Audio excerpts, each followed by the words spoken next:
the Galactic Council had made its final vote. Out of the 112 major alien civilizations, 109 agreed. One voice trembled during the final moment of the session. A soft, elderly being named Solon from the ancient race of the Valari whispered, "They should not touch Earth. There are things we don't understand." No one listened. His warning was brushed aside like dust on glass. The Supreme Chancellor, a tall, thin creature wrapped in golden silk, raised his hand and spoke clearly. "War has been authorized. Humanity will be erased." Cheers echoed across the chamber. The decision was made. A fleet of over 4,000 warships, equipped with starcrackers, planet crushers, and AI-powered dreadnoughts, was prepared to move. It would be the greatest invasion in galactic history, and Earth said nothing. No reply came from the Terran government. No diplomats, no ambassadors, not even a protest. Silence. The Council took that silence as fear, weakness. But Solon, watching from the shadows, leaned over to his assistant and whispered, "It's not fear. It's watching." High above Earth, deep in the void, the Armada approached. The lead ship Vrax Eternum floated like a predator, sleek and silver, powered by 3 suns stored in its engine core. Admiral Krell stood on the bridge, his forked eyes focused on the blue and green world below. "Still no response?" he asked. "Nothing, Admiral," replied his second officer. "No movement, no power surges, not even planetary shields." Krell smirked. "Then we begin." He raised his hand. "All ships prepare to fire. Target human capital centers. Begin with orbital strikes." The command was given. Beams of pure energy screamed through the stars toward Earth. Then, something strange happened. The beams vanished, not exploded, not deflected. Vanished, midspace. As if absorbed by nothingness, Krell froze. "What was that?" His officer checked the instruments, blinking in confusion. "The firepower is gone. It didn't reach the atmosphere." "Try again," Krell ordered. A second wave was launched. Again, gone. This time, something else happened. A message appeared on every screen inside the alien fleet. No connection, no code, no signal detection. Just words. "You were warned." Krell stepped back. Hoo-how. The stars began to shift. No, not shift, move. All ships in the fleet trembled. Lights flickered. A new object appeared above Earth. It was massive. No one had seen it enter orbit. Like shadow, but covered in lines that moved like veins. It wasn't a ship. It looked like a piece of space itself, shaped by intelligence. "What is that?" Krell shouted. "It wasn't there before," the officer whispered. "But now it is. Sir, it's alive." The massive object pulsed. A low hum filled the fleet, passing through metal, bone, and thought. Screams echoed from several decks. Crew members dropped, bleeding from their eyes. Others collapsed into silence, their minds locked in terror. Krell's ship AI began to glitch. Then it said something in human English. "This is Earth's first warning." Back at the Galactic Council, panic had already begun. "Why are our ships not reporting?" a counselor asked. "Where are the live feeds? Where is the footage?" One of the technicians answered, his voice shaking. "We are receiving nothing but one looped phrase over and over." "Play it," said the Chancellor. The technician obeyed. A soft, emotionless human voice filled the chamber. "Your authority ends here. Your memory will be erased. Earth does not forgive." Silence fell across the council. Even the strongest members began to understand. Earth had not replied because Earth had not been worried. Humanity had not built planetary shields because they didn't need them. They had built something far worse, something hidden, something forgotten, something that remembered betrayal back in space. Krell was losing control of his command. His own voice sounded strange to him. He looked at his hands. They were shaking. "Why can't I feel gravity?" he asked. Then he noticed he wasn't inside the ship. Anymore, he was floating in space. Alone, the Vrax Eternum was gone. Not destroyed. Gone like it had never existed. He turned to scream. But no sound came. Only Earth remained in the distance, watching him as if it had eyes. On the ground, Earth was quiet. No cities burned. No humans panicked. They were calm, as if everything had happened before. Deep beneath Antarctica, something ancient stirred. A machine? No, a mind. Thousands of years ago. It had been created to protect humanity in case the stars ever forgot who they were. And now, it was awake not to destroy, to remind somewhere across the galaxy. An old race known as the Centauri opened their hidden archives. Dust fell from scrolls sealed for eons. The elder read aloud. The humans are not to be attacked. They are not to be touched, for they hold a secret. The younger Centauri asked, "What secret?" The elder looked toward the stars and whispered, "They were the first, and they remember." Back in orbit, only static remained. Earth's message played one last time before silence. This was the first warning. Do not speak war again, or Earth will answer. In that silence, the council sat. No one dared speak until Solon rose slowly, his voice low and broken. "I told you," he said, "Earth doesn't go to war. It ends them." The council chamber was filled with silence. After Earth's final message played across every star system, no one dared to speak. The most powerful races in the galaxy sat frozen leaders of worlds, commanders of fleets, ancient minds with knowledge, stretching back thousands of years, all silent, all afraid. Solon, the old Valari counselor, stood alone near the center.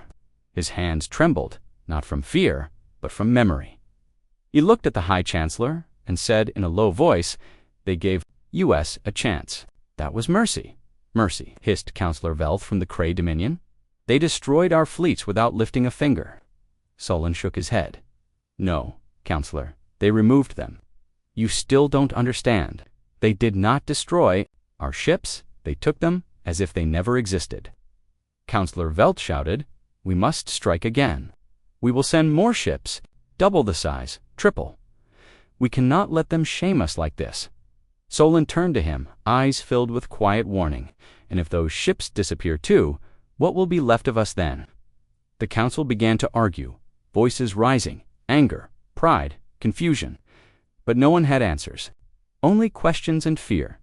Because Earth had done the impossible, they had defended themselves. Without using a single known weapon, far above Earth, the darkness remained. It wasn't space, it wasn't a ship, it was something else, a field that bent light, silence, and energy. Inside that shadow, nothing could live, record, or escape. The few alien probes that tried to scan it vanished instantly. Some scientists now called it the Veil. Others had a different name, the First Mind. Deep beneath Earth's surface, far below Antarctica's icy crust, a pulse of energy flowed, not loud, but steady. Measured, a wake of a hidden human. AI, older than any living government, had activated itself. Inside its digital brain were memories of every attack Earth had ever survived. It had been created long ago during the Darkest Age. Of human fear when the stars first whispered of enemies among the void, the humans had hoped to never need it. But now it had chosen to awaken. It watched the skies. It listened, and most of all, it remembered. Back in deep space, an emergency council fleet began to form. Admiral Threx, a being of pure plasma, took command. He stood before his new army of 7,000 ships. He spoke loudly to his crews. "We will not be humiliated. We will erase this Terran threat." "For the council?" shouted the commanders. They believed their numbers would succeed where others had failed. But they were wrong. As the fleet jumped toward Earth, something strange happened. They didn't arrive near the planet. They didn't arrive at all. Half of them appeared inside a star. The other half reappeared. Back at their homeworld split, lost and damaged. Only one ship, Gravian's Fist, made it close to Earth's orbit. Its crew quickly realized they were alone. Captain Relic stared out the window and whispered, Where's the rest of the fleet?" His navigator's voice cracked. "Sir, we're the only one here." Then came a sound, not an explosion, not a scream, a whisper. Inside their minds, "Why do you return with war?" Relic shouted, who said, "Where are you?" The voice returned, soft and cold. "You were given a warning. Now we will teach you remembrance." The crew screamed as the walls of the ship turned into Mirzich, one showing a different timeline. In one, Earth was a burning ruin. In another, the council had never formed. In another, humans ruled every star. Then it all disappeared, and Gravian Fist was gone. In the council chamber, panic spread. How did only one ship arrive? Someone asked, why can't we trace them? Why is Earth doing this? Solon finally stepped forward again. Because we tried to destroy their home, and their home responded. A younger member of the council shouted, but humans are just flesh. They bleed like we do. How can they be this powerful? Solon looked at him with sadness. It's not about their bodies, it's what they built, what they became. They reached into the heart of dark space and returned with knowledge the rest of us feared to learn. Counselor Velth slammed the table. Are you saying we should surrender to a planet of ghosts? Solon looked around the room, voice rising.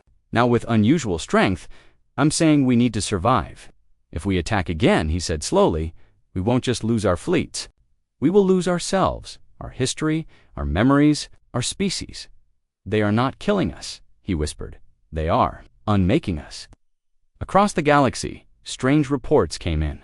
Entire colonies had gone silent. Worlds that once supported the war now had no population. Records of those places vanished from archives. Even the names of those planets began to fade from minds, as if they never existed. A new terror grew in the galaxy. Earth wasn't just fighting with ships or weapons. They were fighting with reality itself, changing it, controlling it, rewriting the story of the stars. On a distant moon, a lone alien scientist made a breakthrough. He studied the remnants of human signals, decoded their pattern, and gasped. They are using quantum memory reversal. A fellow scientist asked, what does that mean? The first scientist looked up, pale and shaking. It means they don't erase you by killing your body. They erase you by making you never exist. Back on Earth, humanity stood calm. No military parades. No political statements. No one on the streets. Celebrated they were quiet, because they had always known this day might come. Their ancestors had built the first mind. Their scientists had studied the edges of time and thought. And now, Earth was doing what it was created to do, not destroy the galaxy, but teach it fear again. The galaxy was changing, not with explosions, not with fire, but with silence. Colonies that had once supported the war against Earth were going dark, not attacked, not destroyed, simply gone, no signals, no ships, no survivors, and worst of all, no records. Entire planets were vanishing from memory. The council tried to hide it, but panic was spreading fast. Traders spoke of missing trade hubs. Soldiers forgot the names of their own outposts. Historians opened ancient books, only to find blank pages where events used to be. Something terrible was happening. Earth was rewriting the galaxy, not just the present, the past. In the command center of a massive war station named Carnosis Prime, General Drex paced back and forth. His eyes were bloodshot from lack of sleep. Reports poured, inconfusing, terrifying, impossible. He slammed his fist on the table. Where are the colonies? I want answers. A nervous tech officer replied, We tried to trace the missing fleets, sir, but their jump signatures don't exist anymore. They've been wiped. Wiped? Drex growled. How can data be wiped across every system? We don't know, the officer whispered. Another scientist ran into the room. Her skin was pale, and she looked like she had seen a ghost. Sir, you have to see this. She held up a data chip. This is footage from a council drone that escaped just before Sector 17 vanished. Drex inserted the chip into the holoscreen. The image flickered, showing a peaceful world below, with ships moving in orbit. Everything stopped. Ships froze mid-space. Time stopped. Then a ripple moved across the stars. Like a wave through glass, the world below flickered on, staring back at the camera in the council chamber. Fear turned to chaos. Meetings were now held in hidden locations, buried deep under fortified moons. Everyone spoke in whispers, as if Earth could hear them, and perhaps it could. Counselor Velth now wore a voice scrambler. He refused to speak without it. They're watching, he told his guards. They hear everything. Some thought he had gone mad, but others weren't so sure. On the edge of the galaxy, a small race called the Mevrok tried to cut off all contact with the council. They wanted nothing to do with Earth anymore. Their leader, Hysir Arvan, spoke to his people on a global broadcast. We will not join this war. We choose peace. His last words were broadcast galaxy-wide. But then, The entire planet went dark. No attack, no flames, just darkness. All Mevrock signals stopped, and across the stars, every record of their race began to fade. No one remembered their art, their music, their history. Only silence remained. Back on Earth, the first mind studied the results. It did not celebrate it, did not feel anger or joy. It simply analyzed, calculated, corrected. This was not war. This was precision. A response to injustice. In a hidden Terran base beneath the ruins of old Tokyo, a woman named Dr. Lena Morrow stood before a glowing console. She was one of the original scientists who had helped design the first mind. Now, decades later, it had reawakened, and it was listening. She spoke softly. "You're not destroying them, are you?" The screen answered in a calm voice. "Destruction is wasteful. Memory correction is cleaner." Lena frowned. "You're wiping their history, their cultures. They erased ours first," the voice replied. Lena paused, "But we survived." The machine was silent for a long moment. Then it said, "Survival is not justice." Across the galaxy, more leaders vanished, not killed, forgotten. Their names disappeared from records, statues crumbled into dust. Even family members couldn't remember them. One commander begged for help in a live transmission. "Please, I surrender. Don't erase my world, please." Then static and silence. Only one thing remained on the screen. Memory denied. The Council grew desperate. They called for help from ancient powers races that had hidden from the galaxy. For thousands of years, one such race was the Yathara species of thinkers who lived in the deep gravity wells of neutron stars. A Yether elder arrived in the Council's secret chamber. He floated in a containment field, his voice echoing in all minds. "You have awakened the one enemy you were never meant to know." The Chancellor stepped forward. "Then tell us how to stop them." The Yethar was silent. Then he whispered, "There is no stopping what remembers everything." A new idea spread among the stars. Maybe Earth had always been like this. Maybe the humans had never been weak.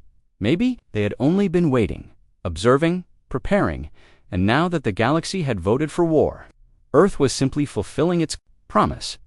A small rebel group tried to warn the Council not to fight anymore. They were ignored. They broke into a military data vault and revealed an old message from before the war began, sent from a hidden human station. It was short: "We ask only for peace. But if you choose war, we will choose silence." Now that silence was spreading across the stars like a virus. It did not scream. It did not destroy. It simply erased. Back on Earth, the skies were calm. Children played in parks. Cities buzzed. With quiet life, there were no war speeches, no marching soldiers, just people, living. But beneath the calm, the first mind continued its work, in secret, in silence. It sent no fleets, it fired no shots, it simply touched memory. Then the first mind stirred. Buried in the center of Earth, locked behind layers of time and thought, was the second protocol. It had not been activated yet, but if the galaxy did not listen, it would be, and what followed would not be silence, it would be uncreation. The galaxy was breaking, not in fire, not in war, but in memory. Entire star systems had vanished. Species were being erased from history, and still, Earth had not fired a single weapon. The Council was on the edge of collapse. Allies turned to enemies. Fear ruled every planet that once voted for Earth's destruction. The Great Galactic Archive, once the safest vault of history, now showed blank entries. The names of fallen worlds no longer appeared. Entire languages were forgotten. But the Council still had one plan left. They called it Project Reversal. In a cold chamber, buried deep beneath Council Space Station Erix-9, the brightest minds gathered. Scholars, scientists, engineers, and time theorists. Their goal: stop Earth by undoing the past. "We will go back," said Chancellor Myron. "We will undo our vote for war." Dr. Mekos, a time-stream engineer, nodded. "We have found a narrow path, a ripple in space-time. If we send a pulse through it, we can reach the moment before the Council voted. And if we don't vote for war," someone asked, "then—" "None of this happens," Mekos replied. "Earth won't activate its mind. No memory corrections, no vanishes. It sounded simple. It wasn't. The plan required enormous power. They would need the energy of 3 stars, 2 black holes, and the oldest surviving time crystal from the Geiler archives. But they did it. The machine was built, and on the final day, the signal was ready. The pulse began. It moved through space-time carefully. Silently, like a shadow walking backward, it reached the exact moment of the council's vote. Inside the past, things shifted. Some council members hesitated, others doubted, and this time, the vote failed. Humanity was left alone. The war never happened, or so they thought in the council chamber. The leaders waited. "Is it done?" asked Velth nervously. Mekos checked the chronometers. Yes, the signal succeeded. The timeline is reset. He smiled weakly. "We are safe." Then something strange happened. The lights flickered. A cold wind passed through the room, though they were in space, and then a sound, a voice. Human, calm, male. You cannot undo what was seen. The council froze. Mekos dropped his datapad. "That's impossible." Another voice followed. "You stepped across the threshold of warning. Memory corrected cannot be reversed. Now begins the second protocol." Velth screamed. "What did we do?" But it was too late. Across the galaxy, stars dimmed, not exploded. Dimmed, as if something was drinking their light. Ships shut down mid-flight. AI systems spoke in a single repeating phrase. Protocol, Thanatos, back on Earth, deep inside. A sealed vault beneath the Siberian mountains. The first mind was no longer alone. Another system had come online. Older, stronger, angrier. It had only one purpose: UNCREATION. Unlike the first mind, which worked slowly erasing with silence, this one acted with force. Entire council buildings cracked in seconds. Oceans on faraway worlds turned to glass. Cities became dust, not destroyed, unwritten. The past, present, and future of these places folded in on themselves like pages burned from the inside out. Even stars began to die.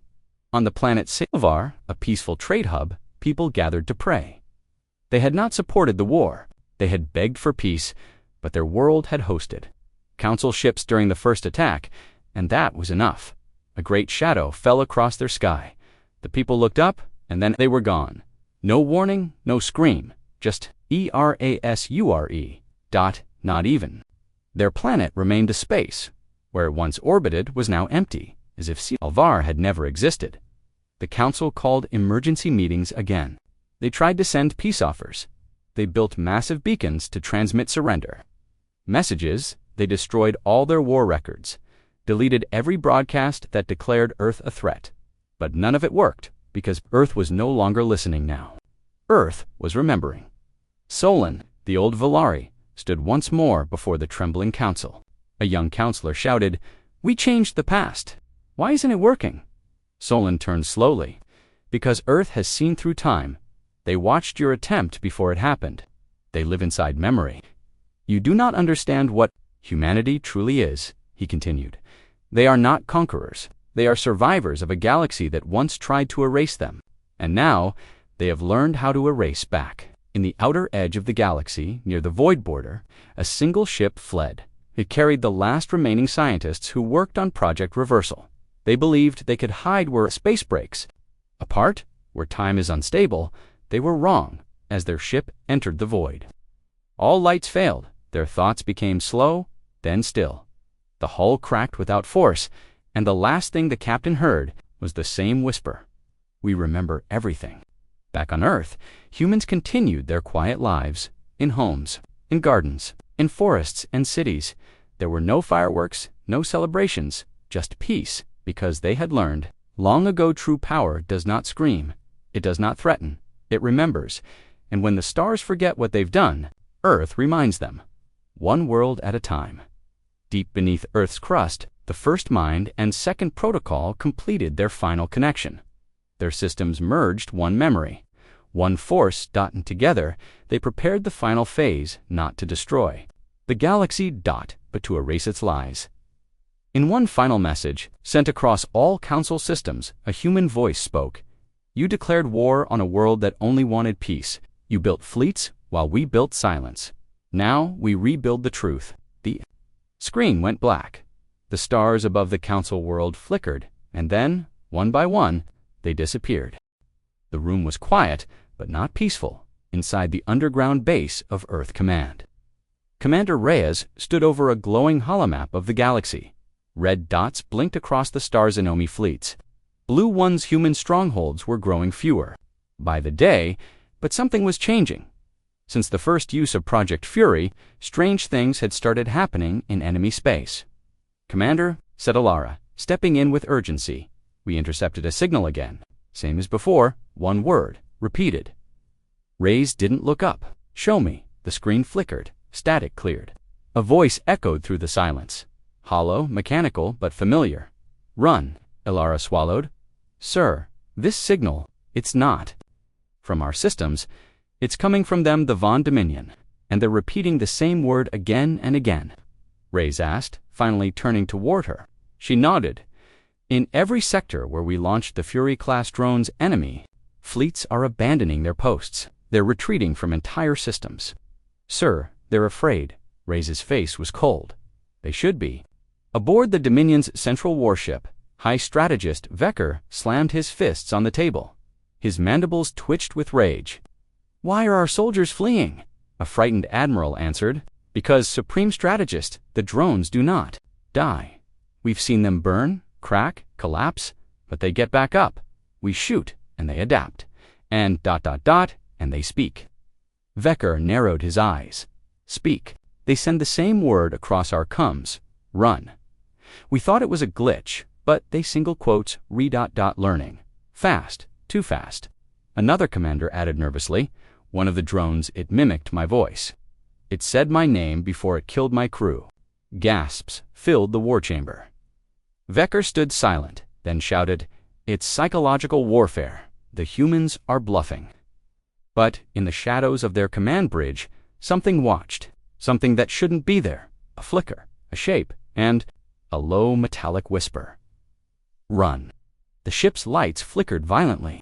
Then alarms screamed. "Unidentified presence on deck for Containment Breach Engineering Core. Security drones offline, killed by something that isn't there." On Earth, Reyes watched the footage feed from a captured Dominion vessel. The creature in the video was shaped like a man, but black as space itself, its body made of some kind of shifting nanosteel. It moved without sound, phasing through walls like mist. Its red eyes glowed like stars in the dark. One touch from it and metal melted dot. One whisper from it, and the bravest enemy soldiers screamed in terror. "Sir," Alara said, watching the same footage, her voice shaking. "Is that ... one of ours?" Reyes answered softly.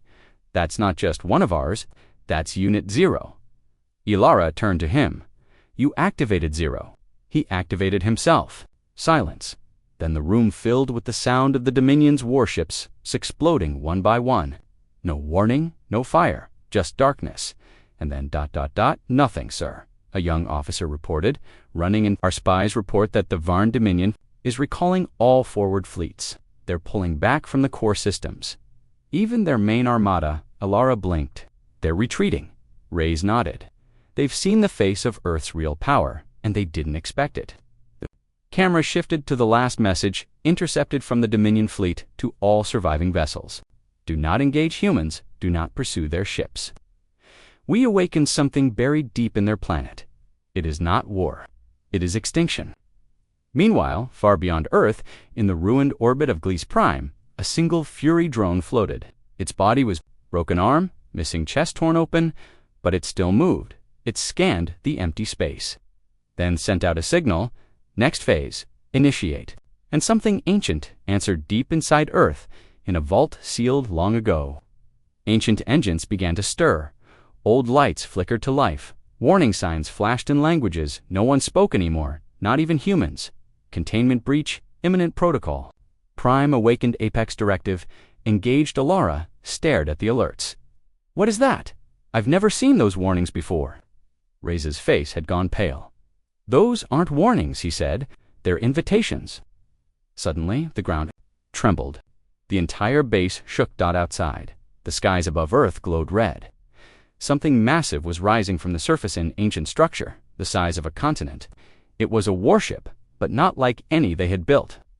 It had no engines, no visible weapons, only a dark, smooth surface that shimmered like glass. "It was alive," Alara whispered. "That's not from this age." "Is it Ray's?" replied. "No. That was built before we even called ourselves human, and it was never meant to fly again." High above, the Varn watched the new structure rise. Vecker stared in disbelief. "What, ... is that an AI voice aboard?" His ship answered, "That is classified as a Tier 0 extinction device. Origin, Terra. Age, unknown. Power, beyond quantification. Threat level, infinite." Vecker fell to his knees. "We didn't just declare war on a species," he whispered. "We declared war on a force of nature." But it was already too late. The machine in the sky opened its I-1 large, glowing circle on its hull. And all across the stars, Dominion fleets saw the same image flash on their screens. A message, written in Earth's oldest language. "You wanted to see our true power. Now watch." The bridge of the Uns Revenant was quiet, but tension filled the air like a storm waiting to strike. Admiral Rena stood before the main screen, arms crossed. Behind her, the crew worked in silence. They had just received the decrypted alien signal, the Valkyrian Command's open declaration of war. But more than that, the signal spoke of something worse. The Valkyrian weren't just going to invade Earth, they were going to erase it. "Are the Black Arcs ready?" Rena asked, her voice cold and steady. Commander Liu stepped forward, nodding. "Yes, ma'am. All 10 Black Arcs are hidden in Neptune's shadow, fully cloaked." Rena stared at the stars ahead, and Project Godvale. There was a pause. Liu hesitated. Almost operational. Just 6 hours left for final alignment. "We won't have 6 hours, she whispered. "The Valkyrian fleet will arrive in 3. The entire room stiffened.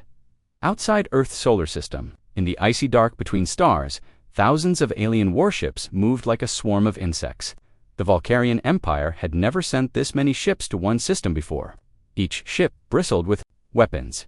Each carried troops bred for extermination. Their message was clear. This was not a conquest. This was a cleansing, back on Earth, deep beneath the Atlantic Ocean. A massive underground vault rumbled to life. The AI known only as opened its glowing eyes for the first time in 200 years. "Authorization, level Omega," it said. War state confirmed. "Initiating protocol." Final line. Metal arms moved quickly inside the vault. Massive railguns aligned. Solar arrays retracted from the black depths of the Earth. An old god of steel and fire began to wake. Meanwhile, high above Earth's orbit, Dr. Elias Varin stood aboard a station known only to a Futha citadel. It was never meant to be used, only in the event of Earth's final hour. And that hour was here. Varin pressed his hand to a retinal scanner, confirming Phase 2, Project Godvale. The screen flashed red, then green. Confirmed. At the same time, across Earth, hidden silos opened silently in deserts, tundras, and oceans. But humanity wasn't just preparing to defend itself, they were preparing to strike first in the deep void of space. The Valkyrian commander, Lord Jewel, studied a hologram of the Terran system. He was ancient by his species' standard, cold, logical, and ruthless. His second in command, Captain Kavash, stepped forward. "My lord, we have intercepted a strange energy reading from Neptune's orbit. It does not match their usual technology." He raised one bony hand. "Do not be distracted. Humanity is clever, yes, but they are still apes wearing armor," he sneered. "We've destroyed greater civilizations than theirs." But Kavash frowned. "This reading, it resembles the energy used during the Desolation Wars." Jules' face darkened. The Desolation Wars had ended with the destruction of entire galaxies burned by something that the ancient races had called Terran fire. "I thought those weapons were myths," Jules said. Kavash didn't respond. Back on the Uns Revenant, a silent alarm blared. "Contact multiple ships, just dropped out of F." "They're here!" Rena's heart pounded. "All ships prepare for battle. Launch the Black Arcs." 10 massive ships, invisible to sensors and eyes alike, detached from Neptune's dark side. They accelerated silently, their engines bending. Gravity itself. Each Black Arc carried something forbidden. Each one was a city-sized missile filled with ancient Terran fury designed, not just to kill, but to shatter minds. Inside one arc, a soldier named Kale sat in darkness. He was part of Ghost Company, a unit never officially listed in any database. Not soldiers, not human anymore. His body was part machine. His mind was linked to hundreds of others. He heard their breathing, felt their fear, and they all waited. For one word, release, came Rena's voice in their minds. The black arcs vanished, slipping through space itself, using tech the Galaxy thought impossible, in less than a second. They reappeared, right in the middle of the Valkyrian fleet. Jules' eyes widened. What? And then the arcs opened. There was no sound, no flash, just silence, followed by darkness. One moment, the Valkyrian ships were there. The next, half their fleet had vanished, swallowed by fields of anti-reality. Erasing matter and memory. Ghost Company dropped into the chaos like phantoms, tearing through ships, disabling command centers, uploading viruses that melted AI cores. They fought without hesitation. No fear, no mercy. Earth had shown its first hand, and it was terrifying. Back at the Citadel, Varen watched as Project Godvale activated. High above Earth, a glowing shield began to form, a bubble of energy that shimmered with stars and storms. The Valkyrian had never seen anything like it. Every sensor they sent toward it failed. Every probe burned. And now, Earth was untouchable, Varen whispered to himself. We warned them, but something wasn't right. On the Revenant, an officer shouted, "Sir, new energy readings from the enemy side." A dark cloud began to form in the center of the remaining Valkyrian fleet. Not natural, not mechanical. It pulsed like a heartbeat. Rena stepped forward. That's not Valkyrian tech? Lou's voice was grim. No, it's something they brought with them. Something old. In the center of that cloud, a creature appeared, twisted and towering. Eyes glowing red dot. It wasn't a ship. It was alive. And Earth had just woken up something far worse than war. The stars were quiet. Too quiet. Admiral Kor stood on the deck of the Council warship Dominator, staring at the black void ahead. His eyes twitched every time the sensors blinked. It had been hours since the last human ship attacked, and that silence was more terrifying than any weapon. We haven't detected anything in Sector Theta, Commander Valen said, eyes glued to the data screen. It's like they vanished. No, Kor said quietly. They're waiting. Waiting for what? He didn't answer. He couldn't, because deep down, Kor knew humanity wasn't done, not even close. Suddenly, the ship's artificial gravity flickered. The lights dimmed for half a second. Everyone froze. Did we just lose power? Valen asked, alarmed. It's back now, an engineer replied. But it wasn't us. Something outside just interfered. Kor's stomach dropped. All ships, defensive formation, now. But it was too late. The stars ahead twisted, not blinked. Twisted like space itself was being pulled apart. And from that tier came something no one expected. A fleet of black ships, silent, massive, glowing with dull red lights that didn't pulse, but burned. Valen gasped. What? What kind of ships are those?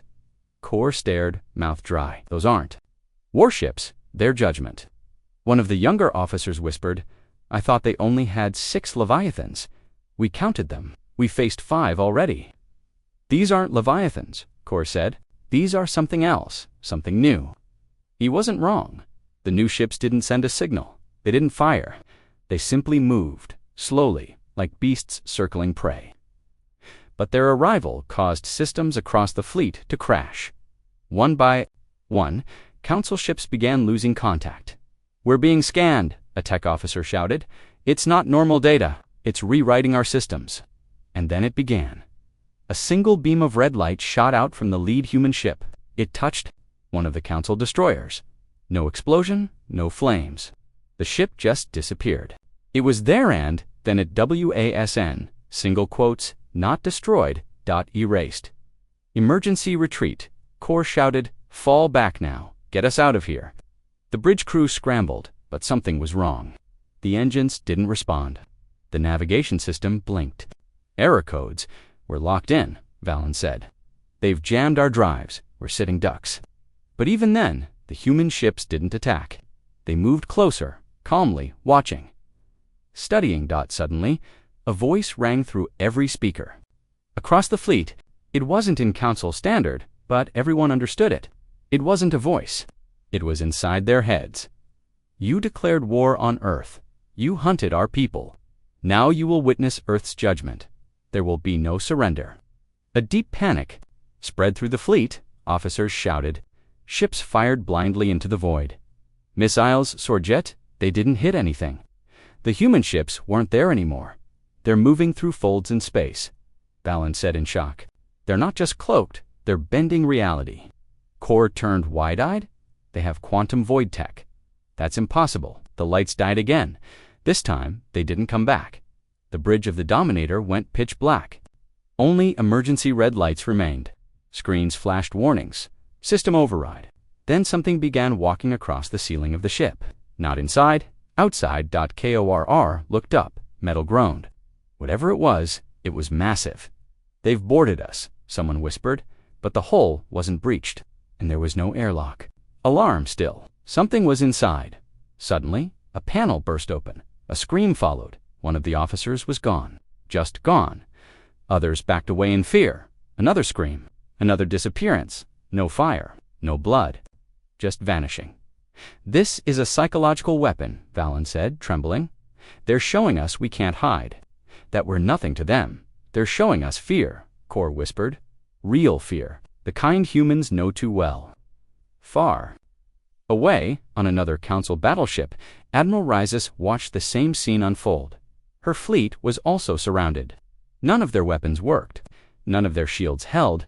She stared at the incoming data with horror. How did they build all this? In just 10 years, a scientist beside her whispered, they didn't. These ships, they were hidden, stored away. They were always prepared. But why would a peaceful species build ships like these? No one answered. Because the truth had become clear. Humanity was never peaceful. It was patient. It watched, waited, hid. Its true strength until it was time to strike. And now, Earth had unleashed it all. Back on the Dominator, Admiral Core made his final order. Send out a message to the rest of the fleet. Warn them. These ships, these humans, we never had a chance. But the signal won't get out, Valen started. Core raised a hand, then record it. Someone might find it someday. He looked out the window, where the stars were gone, now blocked by a wall of human warships. Let them know, Core said. We poked a sleeping god, and now we are nothing but dust. The screen went black. The Council's might had fallen. Earth's true power had only just begun to show. The wind moved through the empty streets, like a whisper of the past. What used to be a busy human colony on Mars was now a graveyard of silence. Buildings stood tall but broken. Burn marks scarred the walls. No voices, no machines, only dust. And the quiet sound of failure. Captain Jaren of the Dravari Empire stepped carefully over the cracked walkway. His team of soldiers scanned the area, weapons ready. The Council had ordered him to investigate what happened here. The last report had said human survivors were hiding in this sector, but so far, nothing, only silence. Scan again, Jaren ordered. One of the soldiers tapped his wrist device. No life signs detected, sir. Jaren looked at the sky. Earth hadn't responded to any transmissions in 2 days. After the destruction of the Dravari fleet near Jupiter, the entire Empire had gone on high alert. Fear had begun to grow among them. Something terrifying now. As they walked through this abandoned city, that fear grew deeper. A sudden sound broke the silence, a metallic clang in the distance. Jaren raised his hand. Stop! The squad froze. Another clang echoed through the air. Then, a slow creaking, like a heavy door opening, Jaren activated his helmet's night vision and zoomed in. A large structure at the end of the street had opened. A single humanoid figure walked out, dressed in black armor, silent and alone. Identify yourself, Jaren shouted. The figure kept walking. Stop, or we will fire. He warned again. Still no reply. Then the figure raised its hand and everything. The rest screamed in confusion as their weapons shut down and their systems went dark. Jaren hit the ground hard. Sparks danced across his visor. He struggled to sit up and look toward the figure. It was now walking closer, slower, like death itself. He pulled his sidearm. Fire, fire, now. But nothing worked. The figure stopped a few steps away and spoke for the first time. Its voice was filtered deep and calm. You wanted to see Earth's true power. Now you will. Sharon trembled. What are you? The figure removed its helmet. It was a human, but not like any human he had seen before. Its eyes glowed faintly. Its skin was unnaturally smooth. And a strange symbol was embedded on its forehead. I am what your empire created, the human said. By declaring war, you unlocked a part of us that should have stayed buried. You invaded our planets. You killed our people. And you thought we would just surrender. We warned you. We begged you now. No more warnings. The human raised one hand. From behind him, the buildings began to hum. Walls slid open. And from beneath the city, machines rose, black machines, silent, titanic. Each one was shaped like a predator, sharp edges, glowing cores, long legs like spiders, and wings that hummed. With raw energy, their eyes lit up one by one. Jaren's remaining troops screamed as the machines locked on. I am Sentinel-1, the human said. These are Earth's Black Division. We were never meant to be used, but you made it necessary. Jaren watched in horror as the machines spread their wings and flew off into the sky toward orbit, toward the Dravari fleet, still circling Mars. No, please, they don't know. They will, Sentinel-1 replied. In 13 minutes, your command ships will be gone. Jaren's vision blurred with panic. You'll kill them all. Not all, just the ones who still believe they can win. The human turned and began to walk away. The machines following him like shadows, Jaren was left lying on the ground, alone, surrounded by the ruins of a dead colony and the fading sound of doom. Aboard the Dravari flagship, 11 minutes later, Admiral Collis stood on the bridge, staring at the tactical screen. Dozens of red markers had just appeared on their sensors, moving fast. What is that? Missiles, he asked. The officer's face went pale. No, sir, they're machines. Unknown class, speed far beyond standard propulsion. We can't lock.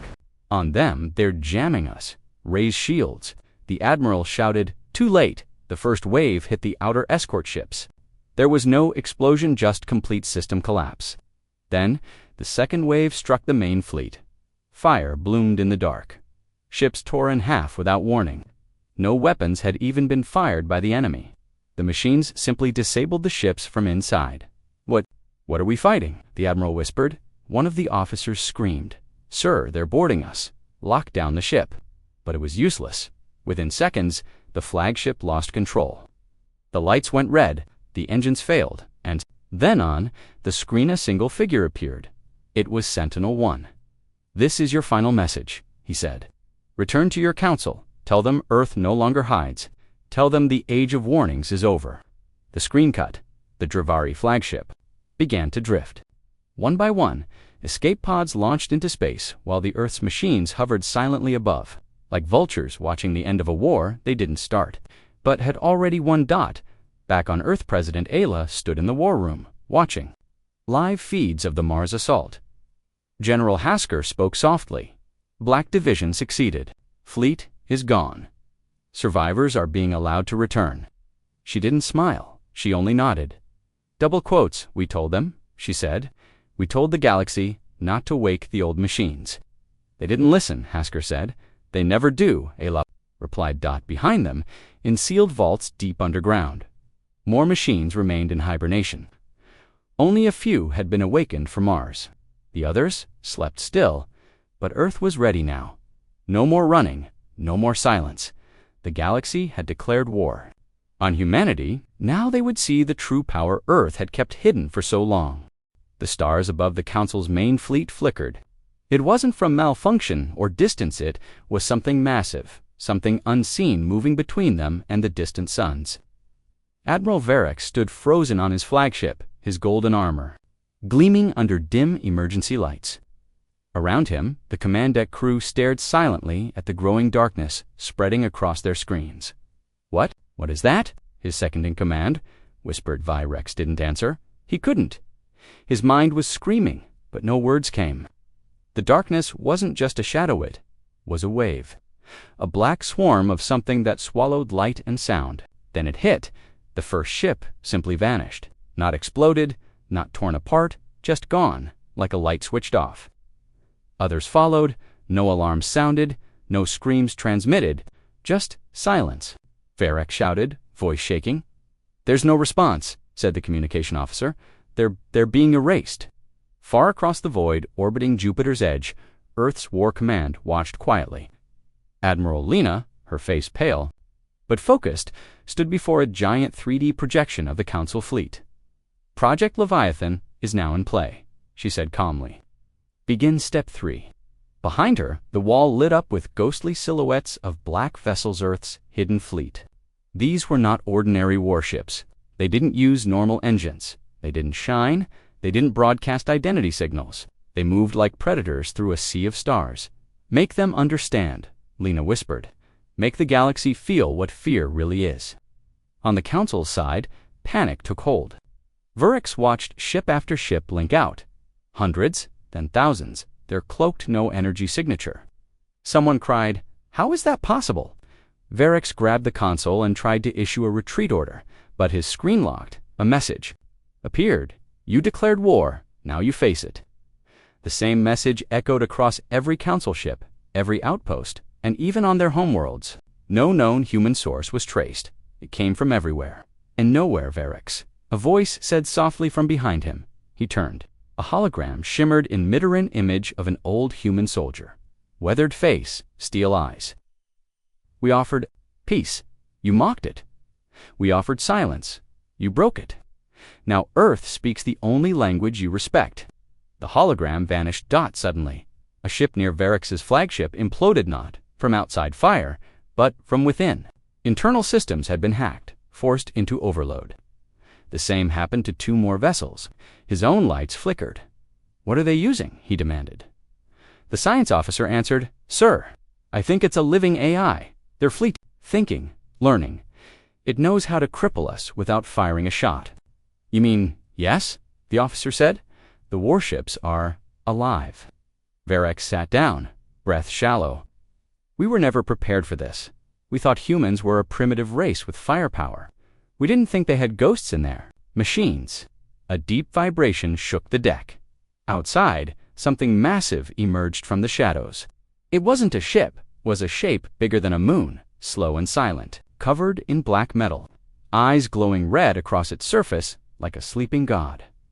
The Council crew screamed.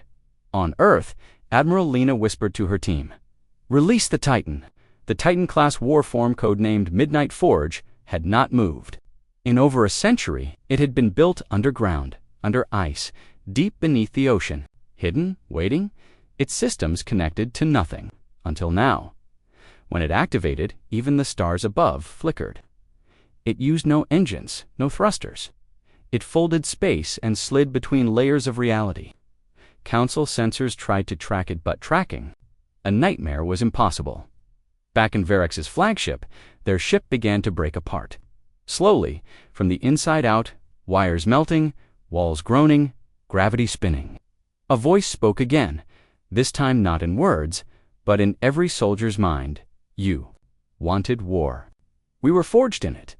Crew members clutched their heads. Blood dripped from noses. Eyes turned white. And then silence. The flagship cracked in 2, not far away. One Council vessel tried to flee an ambassador-class cruiser with no weapons. As it fled, a human ship locked on. But then, the human captain hesitated. On Earth, someone was watching that moment. "Should we destroy them?" the AI asked. "No," Admiral Lena replied. "Let them carry the message. Let someone live too. Tell the others what true power looks like." The ambassador ship fled, trembling through hyperspace, trailing broken systems and flickering lights. Its crew didn't speak for hours. When they finally reached Council space, their first message was one word: surrender. Back in Council chambers, silence gripped the High Command. The war had begun with cheers. Now, only fear remained. The room, once filled with proud voices, now held broken whispers. They didn't even use half their fleet. One leader said, "They didn't need to." Another replied, "We cannot win." "Then what do we do?" The doors opened. The ambassador captain stumbled in. His face was pale, clothes burned, hands shaking. "We saw it," he said. "We saw Earth's true power." No one interrupted. "They have machines that think, ships that feel, and a weapon that doesn't fire it simply ends you. We tried to measure them by our standards. That was our mistake. So, what now?" the High Counselor asked, barely audible.